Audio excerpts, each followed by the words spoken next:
a situação hum, planetária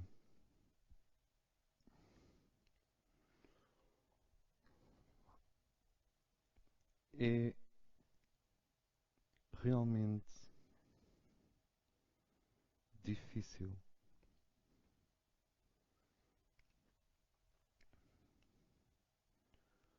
porque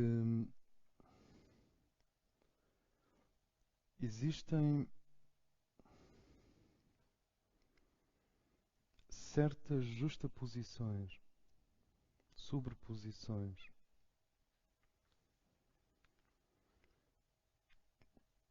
de fatores que são hum, semelhantes, que têm ressonância, que estão ligados, mas nunca deveriam ser, deveriam ter sido, deverão continuar a ser justapostos. E essa justaposição gera uma enorme confusão que gera paralisia. Quando nós dizemos medo, quando se diz limite, quando se foca abuso, quando se toma consciência acerca de manipulação, quando se fala de trauma e quando se fala de caça e quando se fala de guerra e quando se fala de arma e quando se fala de aconchego, etc., quando se fala de carinho, quando se fala de conforto, tudo isto contém justaposições entre o programa original para este planeta,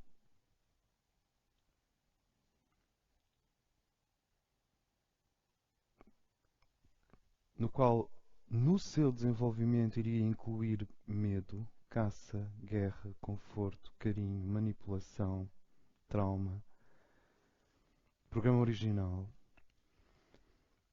e algo que aconteceu a este planeta que gerou níveis de medo, de manipulação, de trauma, que são astronomicamente mais poderosos do que aqueles que seriam aceitáveis no nosso desenvolvimento biopsicossocial normal. Então, esta justaposição obriga a que quando nós falamos nestas coisas, nunca sabemos muito bem de que é que estamos a falar. Porque existem as valências naturais do desenvolvimento de um ser, de um conjunto de seres, de uma sociedade, e existem as distorções do nosso ponto de vista artificiais que foram enxertadas no desenvolvimento do nosso planeta e que usam como ponto de partida, como ponto de ancoragem, como start point, zero point, os limites naturais do ser humano, e depois exploram esses limites naturais do ser humano num grau ahm, massivo. A situação planetária é complicada, é difícil, e ao falar assim,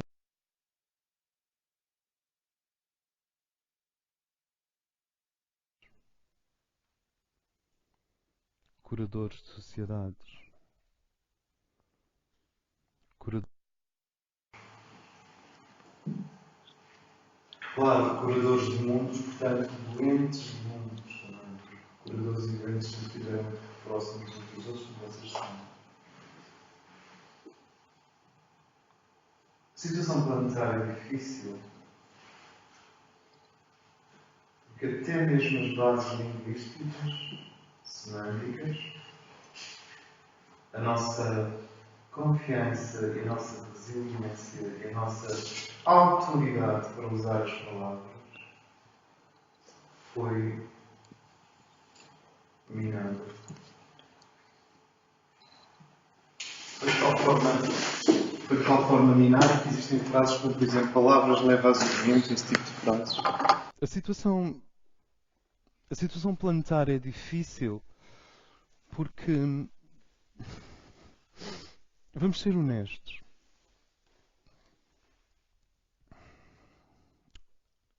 quando nós nos aproximamos das coisas com a nossa parte feminina, é mais fácil. Porque as muitas nuances do coração feminino, que é capaz de captar micro-nuances emocionais,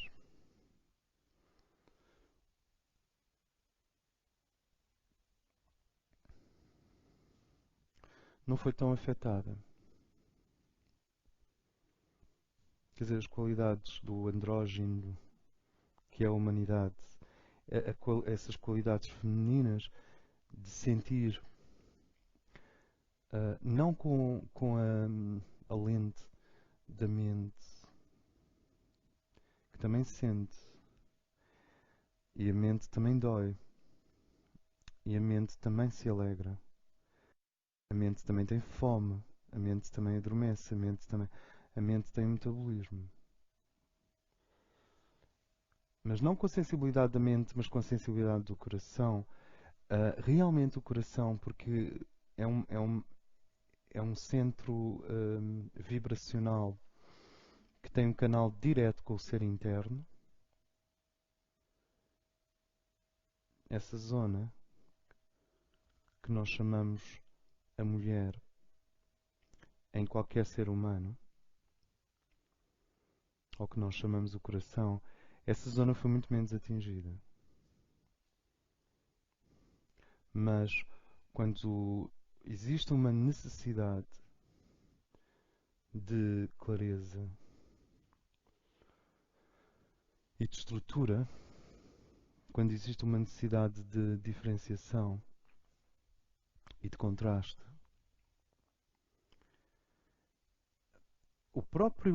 a própria arena, o tabuleiro onde as mentes planetárias se deslocam,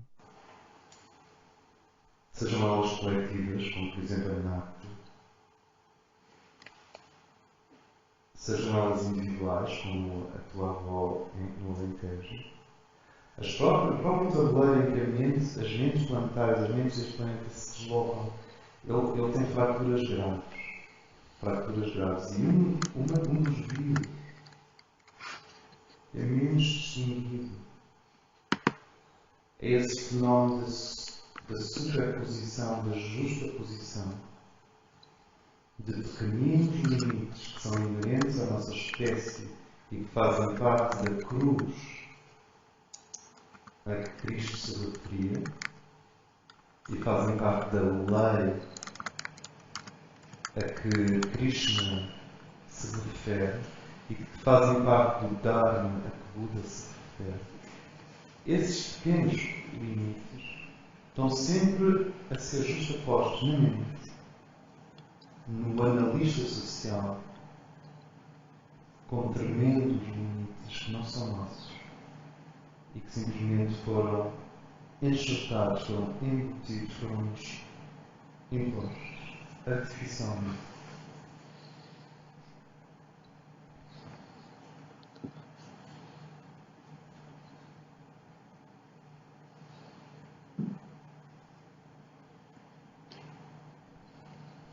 É tão poderoso que tem a sensação que o Requiem de Mozart seriamente se aplica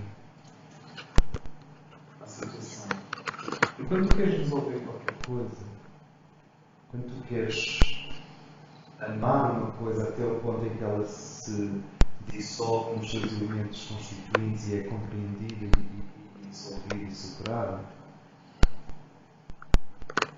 chegas ao plano da linguagem, chegas ao plano do entendimento que a linguagem gera, e o contrário também, a linguagem que o entendimento gera.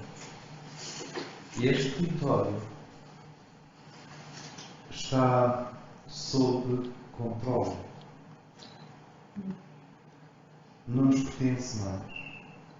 Roubaram-nos a linguagem, roubaram-nos a palavra. E não nos roubaram a palavra no seu nível mecânico mínimo, que são os adjetivos, substantivos e os verbos, e a sintaxe, e o direito a falar, e até mesmo esta coisa do século XXI, de que toda a gente pode dizer tudo.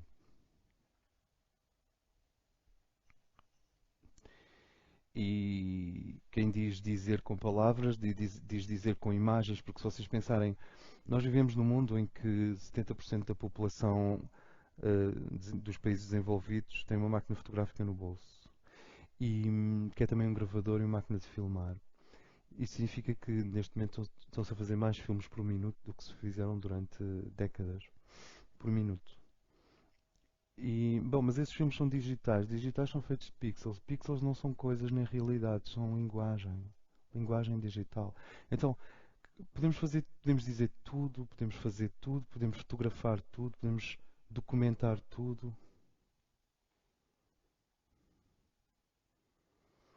E observem, quanto mais dizemos, e quanto mais fotografamos e quanto mais documentamos, maior a impotência. É como se a liberdade que demorou. ah, não vou pensar nos Spartacus, não é? Mas a liberdade que demorou 300 anos a conquistar, 360, ao ser exercida, não tem a força que devia ter. É como aquela sensação de depressão que vocês têm quando alguém vos responde a uma pergunta satisfatoriamente. Sempre que uma pergunta é respondida satisfatoriamente, há uma parte de nós que fica deprimida. Fica assim, oh, então já sei a resposta. Ficas com uma sensação de tristeza por terem respondido a uma pergunta. E com a liberdade passa-se a mesma sensação. Então, é isto a liberdade? É eu poder ter um blog? Porque toda a gente mais à avó tem um blog. Onde é que eu quero chegar com isto? A situação é difícil. Porque numa mesma mesa de jantar, uma pessoa está a falar de medo e esse medo é inteiramente enraizado no seu desenvolvimento biológico, filogenético, genético, social. E outra pessoa está a ouvir aquilo e quando ela começa a falar de medo, ela está a falar de coisas que não têm nada a ver com o desenvolvimento do ser humano comum. Tem a ver com outras realidades, outros poderes, outros factos. O que significa que a humanidade é uma entidade, a humanidade que é este ser que nós amamos, é o bebê que nós amamos, no fundo. Claro que nós podemos dar muitas voltas, mas vais sempre parar aqui. Em última análise este é o sítio, é o lugar É este bebê azul no meio de umas palhas douradas, no meio da Amazónia, vindo das estrelas, a que nós chamamos a humanidade. E eu sei, esta imagem não é nada sexy, mas é isto. É este tipo de presépio. E tu podes ser o burro, a vaca, ou a Maria, ou o José, mas a humanidade é que é este menino Jesus da consciência aquariana tem de ser visto pelo que é. Este ser está traumatizado.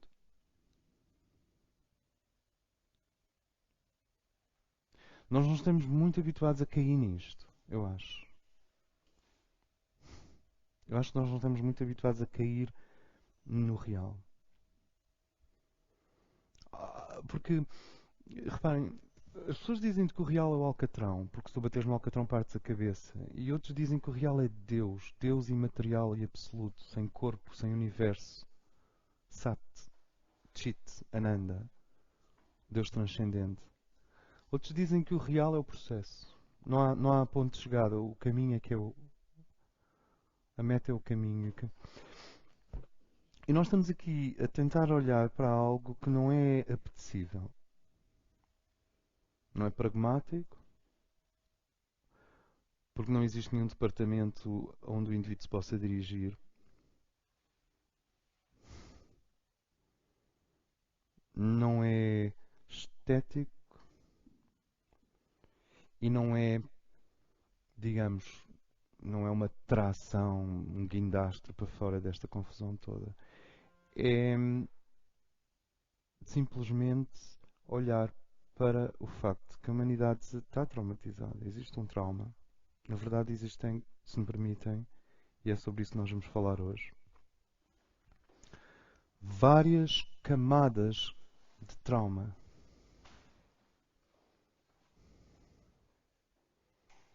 Existem, sabes como quando tu dás várias de mãos numa parede? Existem várias camadas de trauma.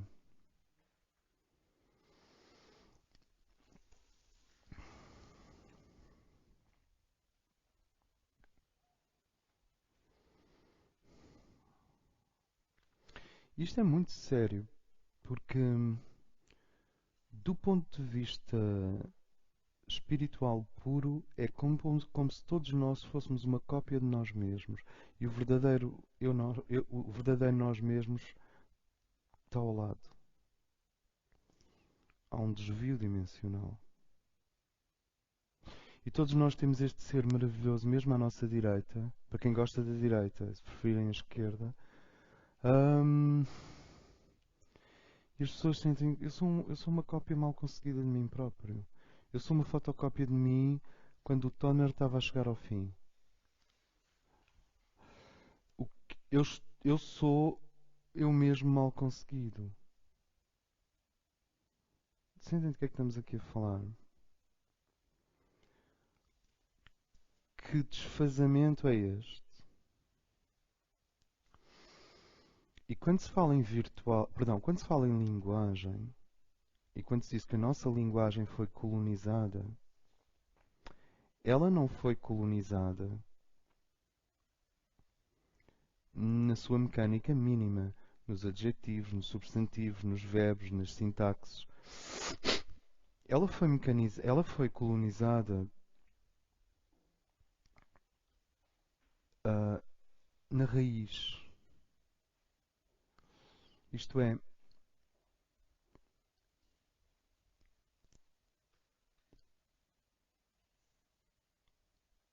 a linguagem, as palavras foram permitidas e o aparelho fonético humano veio a ser. E vocês imaginam o aparelho fonético humano?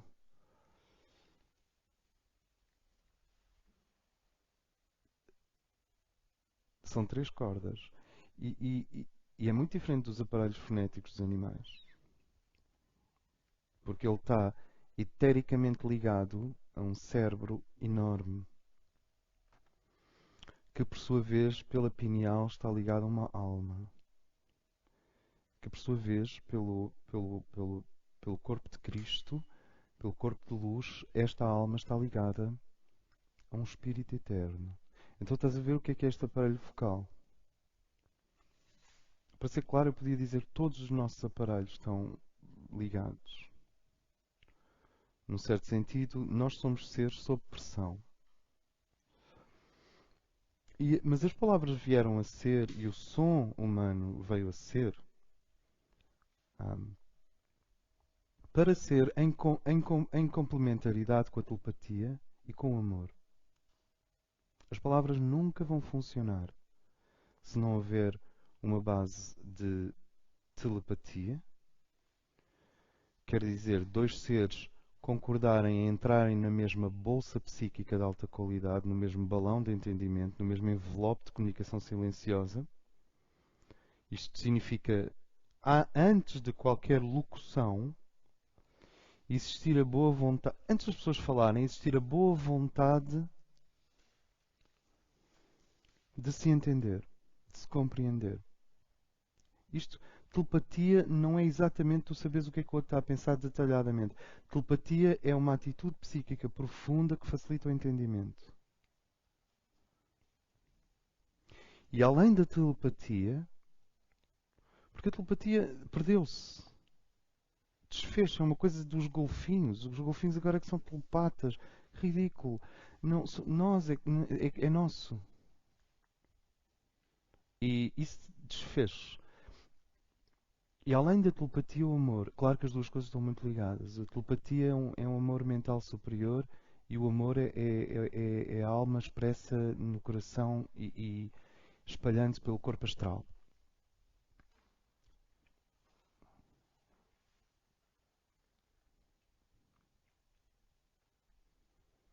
Linguagem não funciona porque se não tiver estes dois, se ela não fizer triângulo com a telepatia e o amor, ela não consegue. Zé, trazes-me um copo de água, se faz favor, desculpa-me. Se ela, se ela não fizer triângulo com, com a telepatia e o amor, ela não funciona.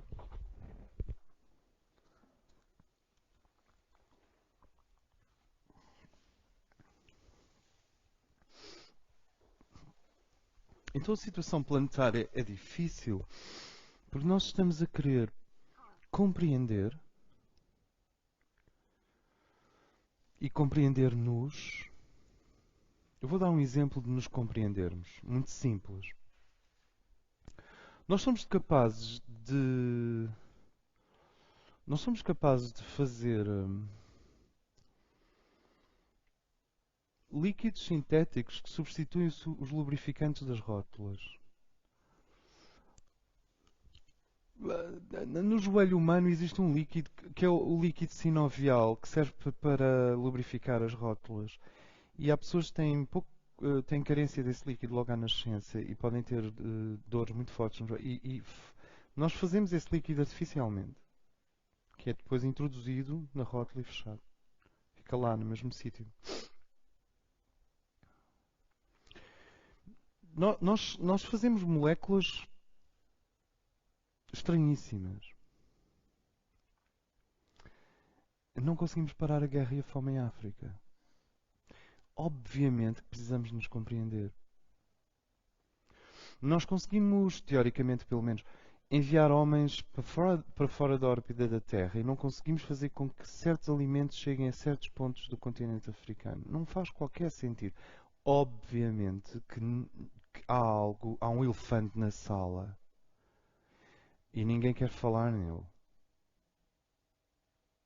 Sabem, quando toda a gente está a comer à mesa, eu ia perguntar que notas é que tiveste neste trimestre e toda a gente com roupa de marca e está um elefante enorme, gigante na sala e ninguém quer dizer. Já agora, este elefante, como é que foi? Ninguém fala no elefante, toda a gente está a vê-lo.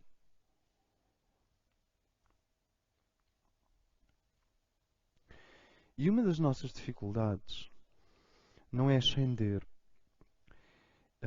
é cair. Cair nos factos. Porque os factos estão misturados. Os factos estão sobrepostos. Existe um grau de manipulação que um ser exerce sobre o outro e vice-versa. Mas nós temos escolas metódicas, organizadas, impecáveis de manipulação, como Harvard e Skull and Bones e os pupilos do exército. Ou seja, nós, e não sei, existe um grau de manipulação que é natural e que pode ser sobreposto pela qualidade do coração. E depois vocês têm instituições monumentais de manipulação sistemática, científica, de engenharia social,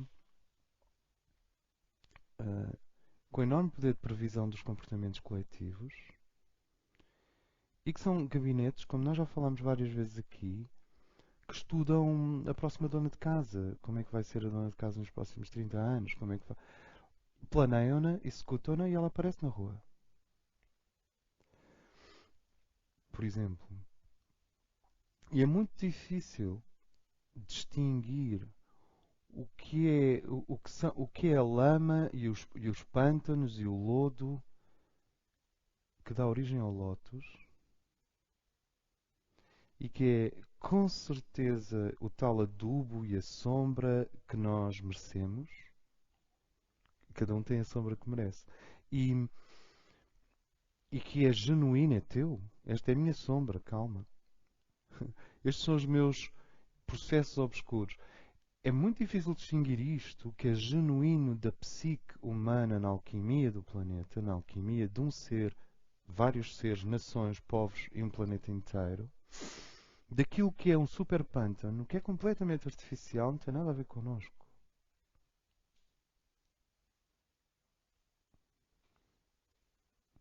E as coisas estão misturadas. Não sei se me faço entender. Se vocês pudessem viver 200 anos, 250 anos, eu quase garantia que vocês saíam desta encarnação com a quinta iniciação. Ou a sexta.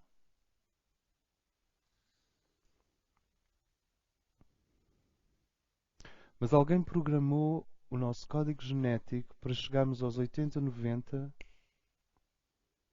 e há uns séculos atrás, aos 50, 60. Então tu estás sempre a fazer reset, reset, reboot, reboot, reboot. E este processo reencarnatório, tal como nós o conhecemos, porque fala-se de reencarnação, mas há muitos tipos diferentes de reencarnação. Há uma reencarnação, há um ciclo de reencarnação que realmente conduz a um processo de crescimento. Mas não é o da Terra.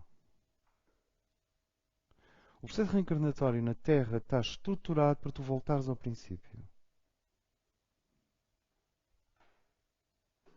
Isto é, para bateres com a cabeça no topo da gaiola e voltares para baixo. Talvez em alguns pontos do mundo, como no Butão, ou no Tibete, Tibete já era, no Butão, eh, talvez a verdadeira reencarnação aconteça. O que nós temos é um mecanismo reencarnatório que está manipulado.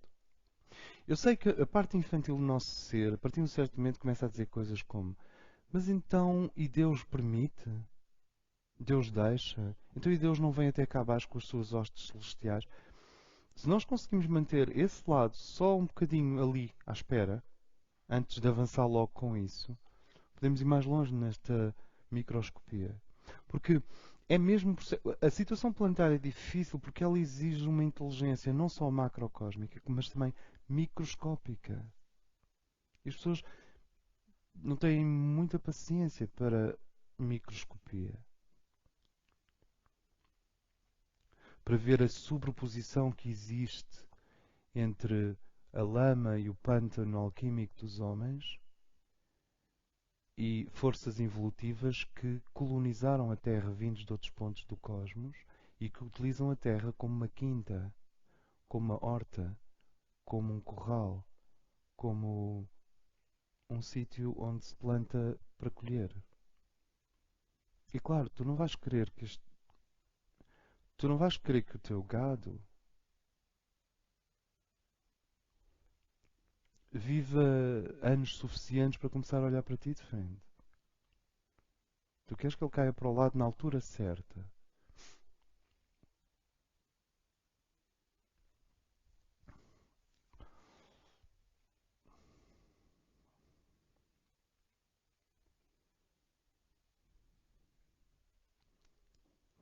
E conseguir ver com o microscópio nos olhos, quer dizer, conseguir pôr um microscópio em cada olho, implica começar a distinguir o que é humano do que é inumano. Porque essa é a única maneira depois de fundir aquilo que é genuinamente humano com o que é divino. E com o que são os outros reinos, nossos irmãos. Com os minerais, com os animais, com as plantas, com os elementos, com os devas, com os elementais e com os irmãos da Confederação Intergaláctica. Mas quando tu vais separar para compreender e quando submetes um mineral a altas pressões e altas temperaturas, tu estás à espera que o que é impuro fique a boiar e o que é puro fique no fundo, ou ao contrário, o que é puro fique no fundo e o que é impuro fique no fundo e o que é puro possa boiar. Tu estás à espera disso, mas isso não é possível. Com os seres humanos da Terra é muito mais complicado. A situação da Terra é complicada. Porque o mecanismo natural do Logos planetário e da Mãe Divina neste planeta, ao produzirem a alquimia normal, quer dizer, os encontros e os desencontros em todos nós, os entendimentos e os desentendimentos em todos nós, fazem-no para separar a lama genuína do lótus, do nenúfar, da iluminação, igualmente genuínos. Só que, emulsionado no ser humano comum, está tanto o genuíno como a colonização. É muito difícil conseguir-se que eu noto que é um processo enorme conseguir que o indivíduo caia nisto. Eu diria que a mente consegue compreender. Eu diria que o indivíduo consegue dizer, claro que houve intervenções extraterrestres negativas. Claro que a pessoa diz, mas não cai. A pessoa não cai. A pessoa não sente a gravidade disto. Não sente.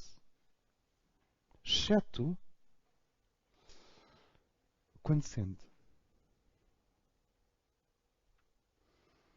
Exceto quando sente. Porque aí 50% dos teus sentimentos de culpa vão logo embora, logo aí, logo right away, naquele segundo. Tu só sentes que há uma colonização quando 50, 60, 70% do teu sentimento de culpa, de inoperância e de inépcia desapareceu. Vai-se embora de repente de um momento para o outro, sem trabalho.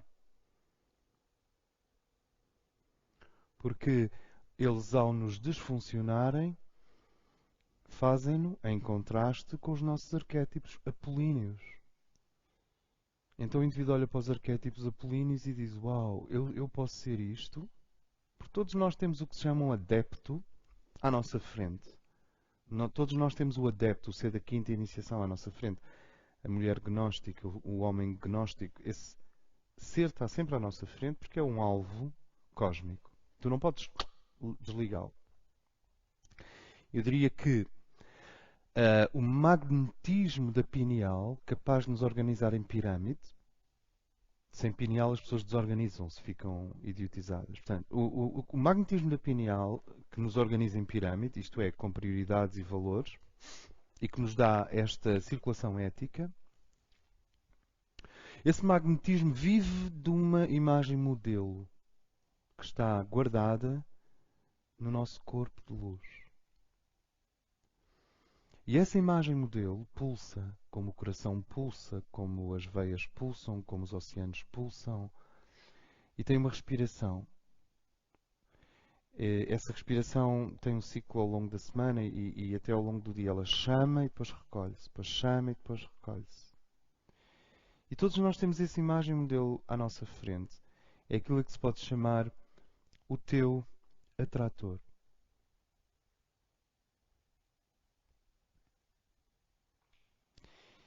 Assim como este sistema solar tem um atrator e esta galáxia tem um atrator, o teu atrator, o teu ímã, a tua insígnia, aquilo que tu não consegues olhar de frente porque és tu num nível demasiado alto para o teu processo psicológico atual.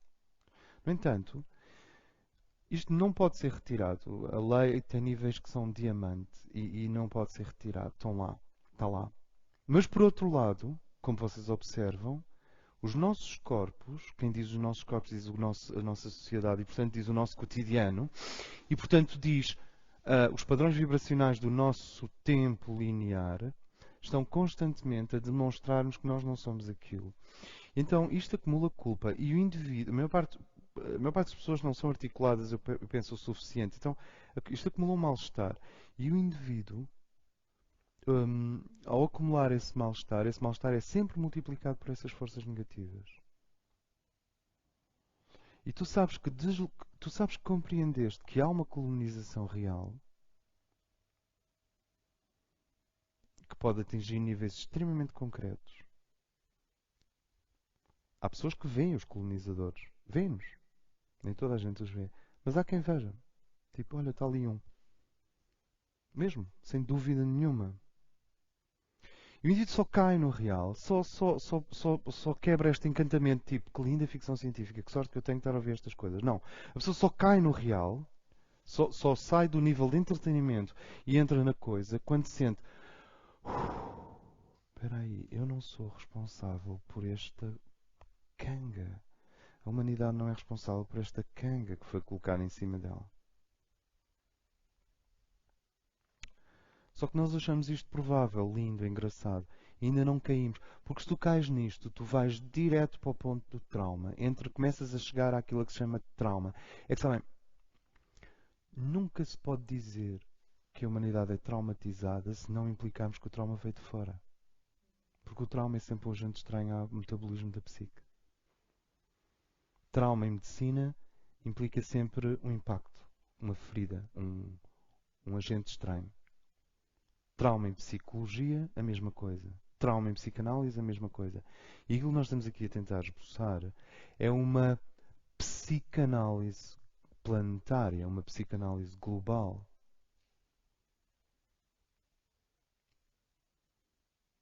Claro que é preciso uma dose de testosterona para uma pessoa se meter nestas coisas.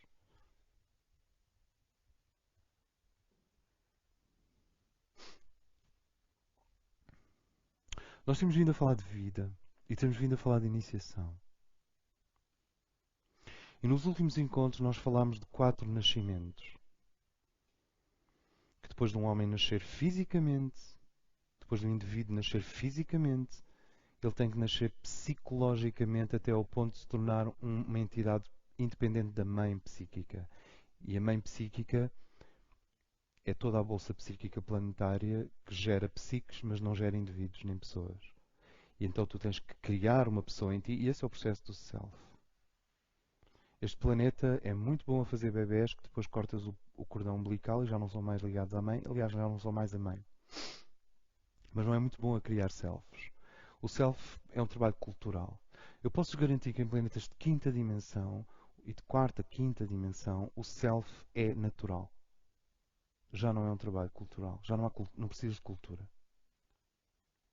Não precisas de arte isso desaparece a partir de um certo ponto da evolução cósmica.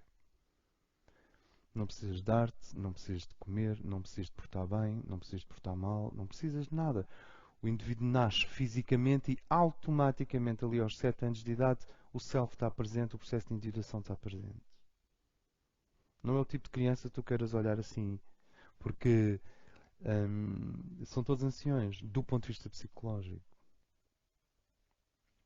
Então, nesses mundos, o trabalho Alfa Centauro, Sirius, Lira, Vega, nesses mundos, o trabalho que está a ser feito e que é cultural, entre aspas, já não é cultural, é como se fosse cultural, é que aquela gente está toda a tentar entrar para dentro do corpo de luz e consagrar-se, que é o terceiro nascimento.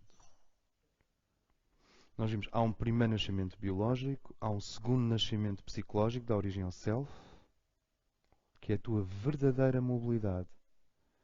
É aquilo que realmente mantém o guru no seu sítio, de forma a que tu possas tirar tudo o que o guru tem para te dar e ele possa multiplicar. Um guru é um multiplicador, possa multiplicar tudo o que tu és, mas como o teu self está lá, não há aquela contaminação. É o teu self que te coloca frente à tendência para a base, à tendência para unir pela base, à tendência para a mediocridade e para a dissolução. É o teu self que distingue os dois peixes do zodíaco, aquele que quer ascender daquele que quer descender. É o teu self que vê nos níveis humanos. O self é um olho nos níveis humanos. Há pessoas que têm imensa visão nos níveis sobre-humanos, não sei porquê, andaram a dançar com xamãs em vidas anteriores, então chegam aqui e têm uma imensa visão nos níveis sobre-humanos e são completamente ceguinhos nos níveis humanos. Quer dizer, foram por outro caminho, por outro arco. Mas o self é o que te permite ver no nível humano.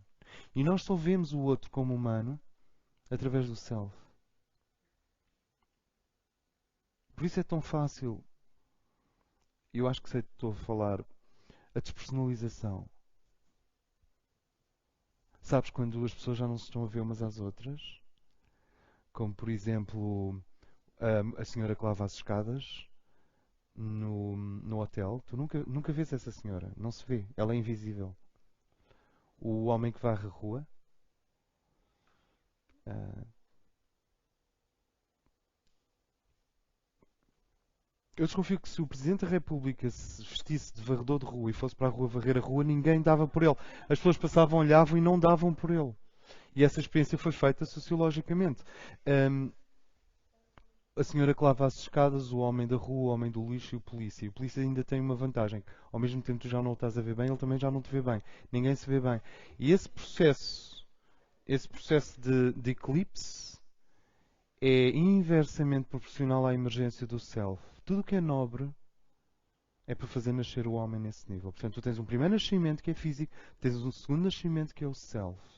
E com o tempo nós vamos continuar a mergulhar nisso. Mas depois tens um terceiro nascimento que nós chamamos consagração, que é quando a alma está livre. Porque uma vez que o self entrou em ação, os níveis humanos estão em piloto automático. Para ela. Sem self, ela não está em piloto automático. Está ansiosa. No bom sentido, porque a alma nunca está ansiosa. Mas ela está a substituir o self, está a pilotar-nos. Da mesma forma que a mãe e o pai têm que pilotar uma criança durante algum tempo. Mas quando o indivíduo. Porque é sempre aquela coisa, tu sempre podes fazer a pergunta ao velho índio, mas pode saber mais? Eu posso saber mais? E a resposta é sempre a mesma: podes, se estiveres disposto a sofrer mais. E esta relação entre conhecimento e sofrimento está mal elaborada, até da parte do velho índio, se me permitem. O que ele quer dizer é rasgar o antigo para fazer nascer um novo. E esse processo parturiente, gestante e parturiente é associado ao sofrimento, uma questão de memória tribal e de memória cultural, mas rasgar e fazer nascer um novo não tem que ser mau, não tem que ser sofrimento. Em que nível? O Picasso fez nascer o novo e o sofrimento dele era um prazer constante no ateliê. Muitos escritores não conseguem dormir às 4 da manhã e têm mesmo que escrever, senão não conseguem dormir. E isso é um sofrimento que é um prazer. Não, não, não. A política também. Os grandes políticos sofrem com imenso prazer para darem origem ao discurso que os homens precisam de ouvir no dia seguinte. Estou a pensar no Martin Luther King, por exemplo. Sempre vocês estão no pico, sempre nós estamos no pico de nós próprios, há essa combinação de sofrimento, porque o velho vai ser rasgado, e de prazer ou de alegria, porque o novo vai surgir no horizonte. Mas esse velho índio tem esse comentário. Eu posso saber mais, podes, se estiveres disposto a sofrer mais profundamente. Isto é um diálogo à Carlos Castanheda, claramente. Ahm, Sentes? Ahm, Nuances. Pronto, lá está, é o coração feminino. Ah, entretanto,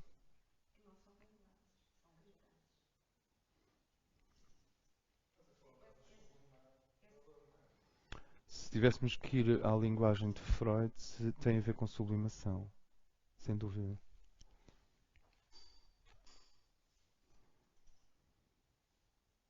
Kitty?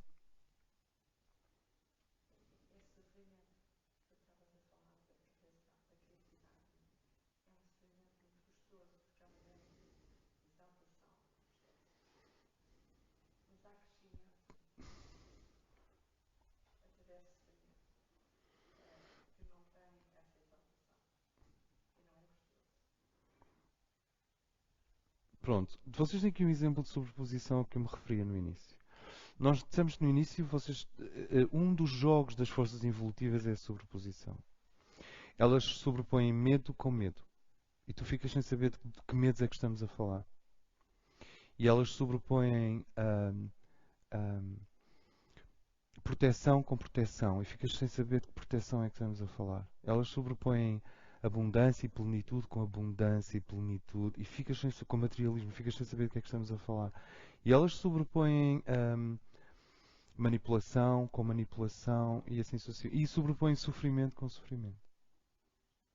Quer dizer, aquilo que é o sofrimento genuíno da nossa espécie, sem trauma, assim que o trauma acontece, torna-se um sofrimento extremo, sem lugar nem distância, sem passado nem futuro, sem significado. Um deserto. E os dois, sim, degradante. E os dois juntos, então, torna-se quase impossível desmontar. É isto que eu quero dizer quando digo que a linguagem está armadilhada. É que se tu tens o sofrimento humano genuíno misturado com o sofrimento artificial que nos foi imposto, os dois misturados, é quase impossível desarmadilhar. É como se tivesse um bebê com uma bomba amarrada. Tu não sabes por que lado é que vais começar. Ah, e o bebê ainda por cima está zangado. E tem direito a estar. Percebem porque é que eu disse que a situação planetária, no início, quando se disse a situação do planeta é difícil porque as coisas estão misturadas. Porque nós não temos dispositivos epistemológicos e dispositivos críticos e dispositivos microscópicos capazes de ir lá e dizer: meu irmão, este medo, este sofrimento é genuíno, é humano, é real. Sem ele não vais a lado nenhum. Mas este não é. E mais ainda, que haja uma ruptura para uma gota de sangue, isso é a romã. A vida é assim. Tu dás uma dentada na romã e acontecem muitas coisas. Ficas com a boca vermelha e espirram gotas de romã para a toalha de algodão e a membrana da romã é amarga e assim sucessivamente. Mas isso é real, a romã é real. Mas isto que nos aconteceu, coletivamente, não é a romã de Deus. É um jogo psicótico, neurótico, que foi montado para impedir os seres humanos de distinguirem a árvore do seu desenvolvimento do parasita que está entrelaçado nele. Isto faz sentido?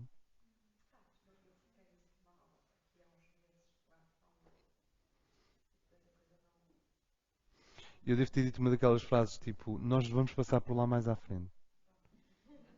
Ou não. Já não me lembro.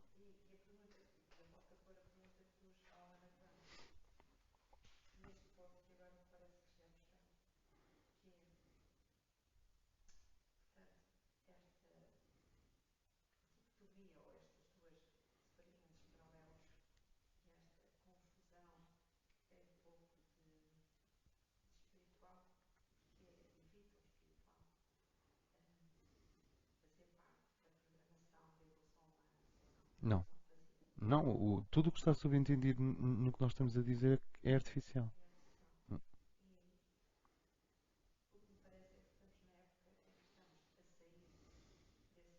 As vacas estão a acordar.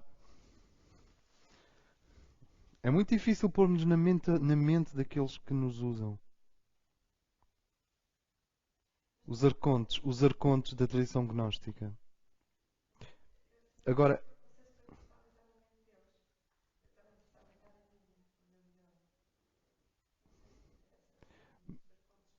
como é que tu vais estar na tua se não os conter?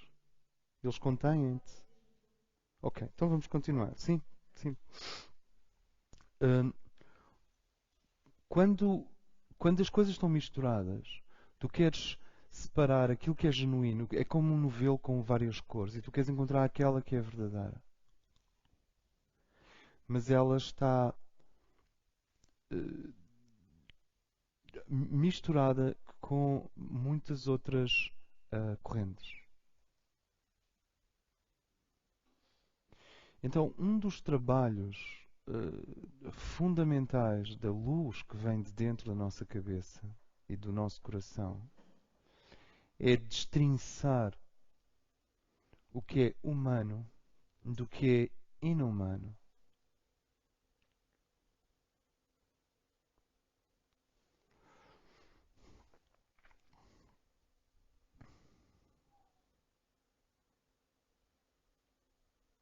É distinguir o que é o homem, não o Homo sapiens sapiens uh, na sua origem, quer dizer, como materialização bioquímica de uma ideia divina. Vou construir para mim um veículo para andar na Terra. Isto também é uma frase de Deus. E vou construí-lo estruturado, calibrado, para que possa revelar os meus dons. E, portanto, vou construí-lo simbolicamente à minha imagem e semelhança. Isto é uma parte da verdade. Nunca se pode tirar Deus da equação.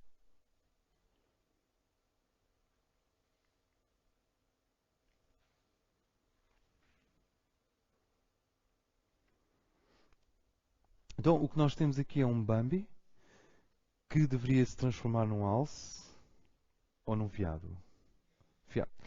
O que nós temos aqui é um Bambi que está a crescer para se transformar num veado e a meio caminho ele é atravessado uma flecha no pescoço. E ele não morre. E depois outra, e depois outra. E ele continua a crescer para veado, só que acontece uma coisa estranha. É que tem que crescer para veado, com as dores de se tornar veado, e ao mesmo tempo está todo atravessado por interlopers, por intervenientes oblíquos. E por isso é que se fala em enxertia. Estou a falar de enxertia como interlooping, intervenientes e obliquidade. A ideia é a mesma. E normalmente este tipo de conhecimento era passado nos mais altos graus das escolas esotéricas. Porque, obviamente, as pessoas não estão preparadas para ver estas coisas. Tu não podes dizer isto a uma psique despreparada, porque ela revolta-se.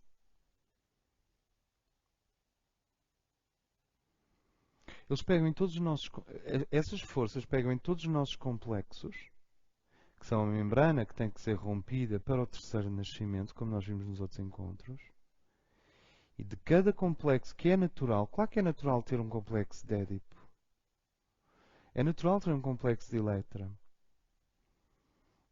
Há ali um momento em que na mente infantil, na mente juvenil, a mãe e a mulher se confundem um bocado. Isso faz parte do processo. É natural ter um complexo de Eletra, é natural ter um complexo de superioridade. É mesmo natural. Não é artificial. Nem é negativo, nem é sombrio. É um complexo de inferioridade, de superioridade, que é obviamente o irmão do outro, andam sempre mãos dadas. Isso tudo é natural, mas num grau. E eles usam todos esses complexos e outros ainda como pontos de apoio para começar a injetar uma coisa que não é humana. Então é muito difícil nós distinguirmos onde termina a sombra humana e começa a sombra macrocósmica invasiva, que não é humana. Esta distinção é útil. É que os terapeutas e os psicanalistas ficam muitas vezes abismados com o inumano. E se vocês abrirem os jornais, quer dizer, os iPads, e, e olharem mesmo, o que é que vocês vão ver? Vocês vão ver que eles estão a querer tornar-nos o mais depressa possível o mais parecidos com eles. Porque eles só se podem aproximar de nós à medida que nós nos vamos aproximando deles. Se isto é verdade para o namoro, e se isto é uma verdade platónica, também é uma verdade antiplatónica. Só à medida em que vamos nos desumanizando é que nos vamos tornando veículos para essas forças.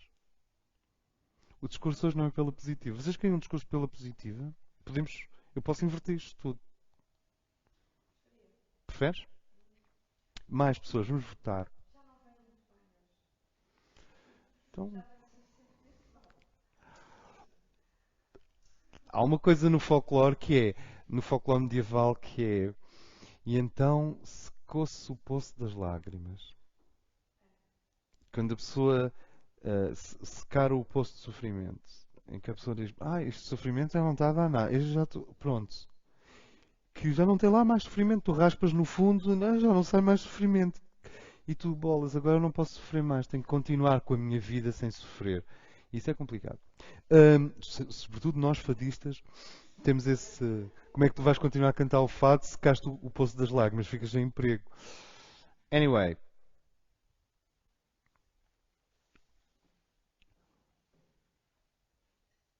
estes quatro nascimentos estão presentes na Terra. Existem na Terra indivíduos nestes quatro estágios. Queira a Deus que todos nós possamos encontrar um indivíduo que nasceu para o Espírito plenamente, um dia.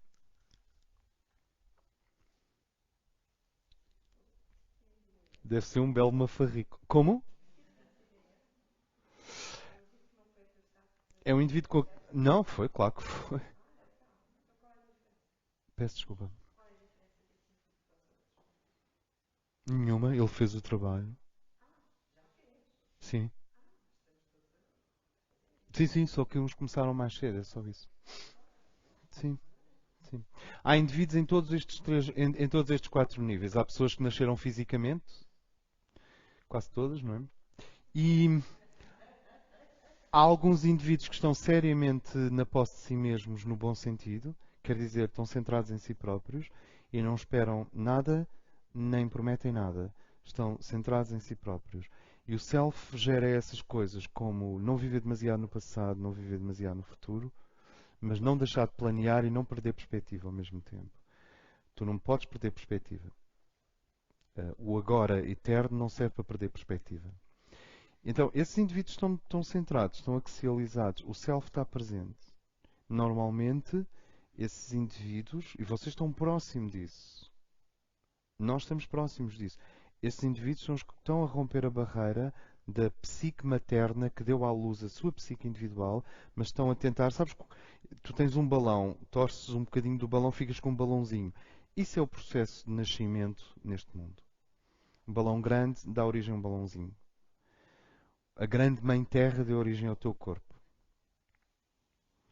A grande mãe psíquica terrestre, que não é Gaia, é uma força psíquica magnífica.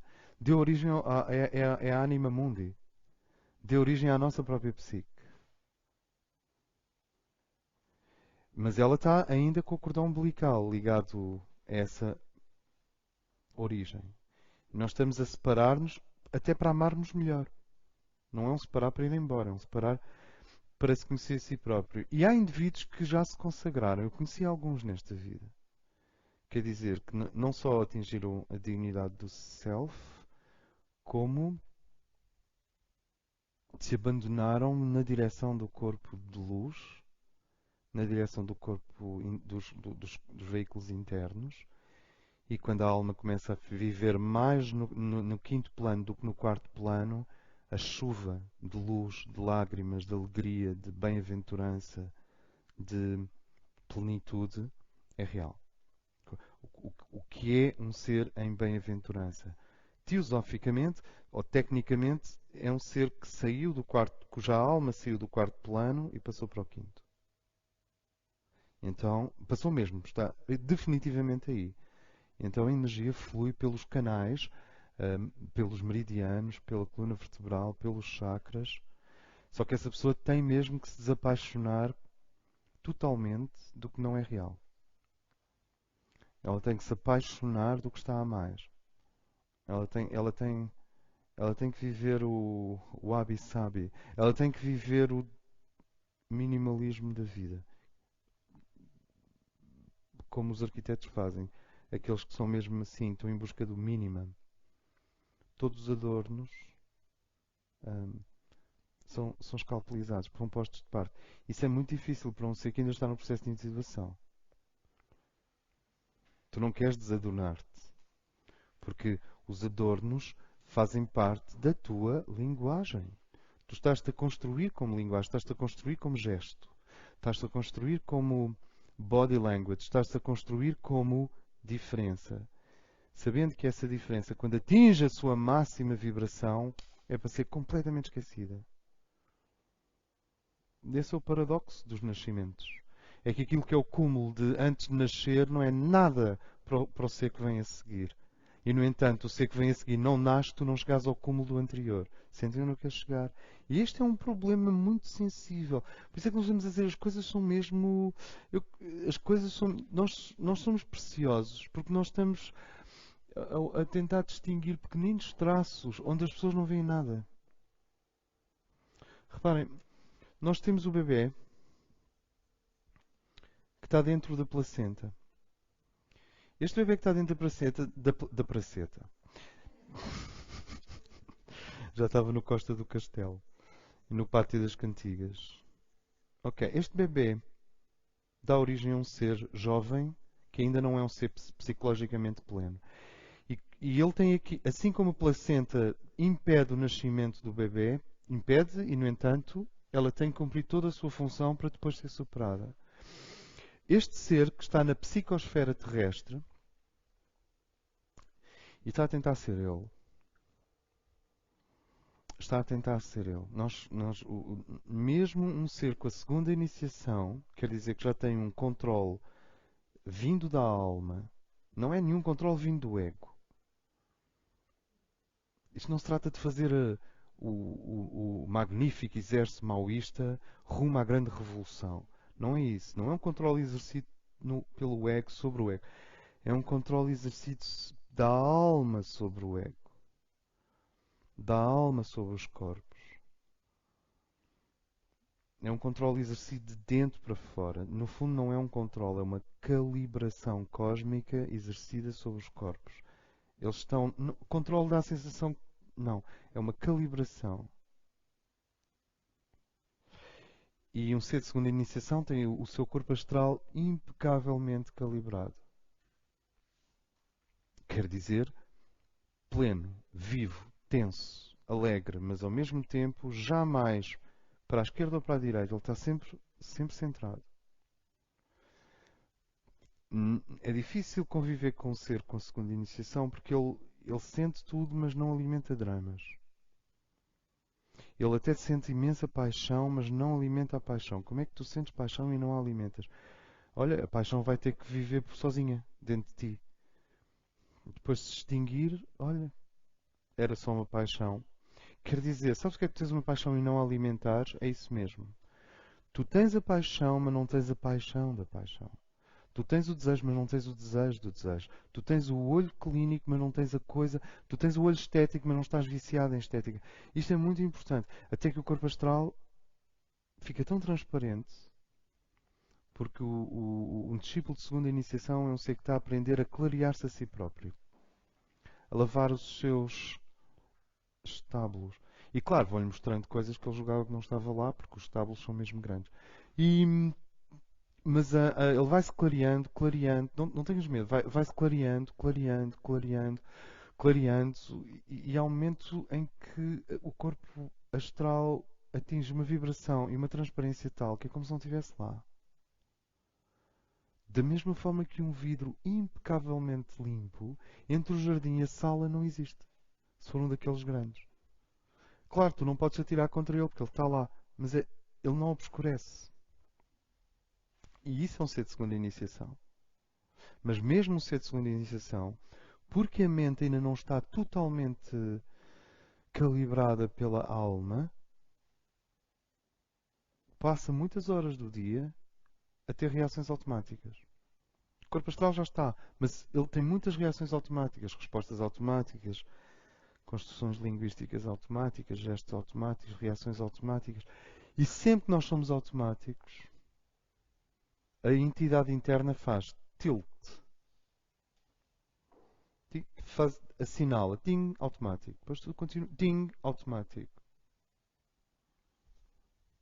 Automático na forma como construímos as frases. Ou seja, não as construímos, elas já estavam prontas. Sabes o que é tu ires para a rua com uma panóplia de frases prontas? Ires para uma fila de autocarro ou de banco ou de repartição com uma panóplia de frases prontas. E quando as frases prontas estão associadas a gestos prontos? Quando tu dizes que maçada e puxas o casaco assim um bocadinho mais para o ombro. Ai que maçada.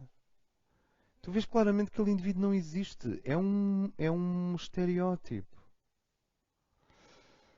Então as pessoas, o indivíduo lúcido tem essa sensação de entrar e sair do estereótipo. Entrar e sair do estereótipo.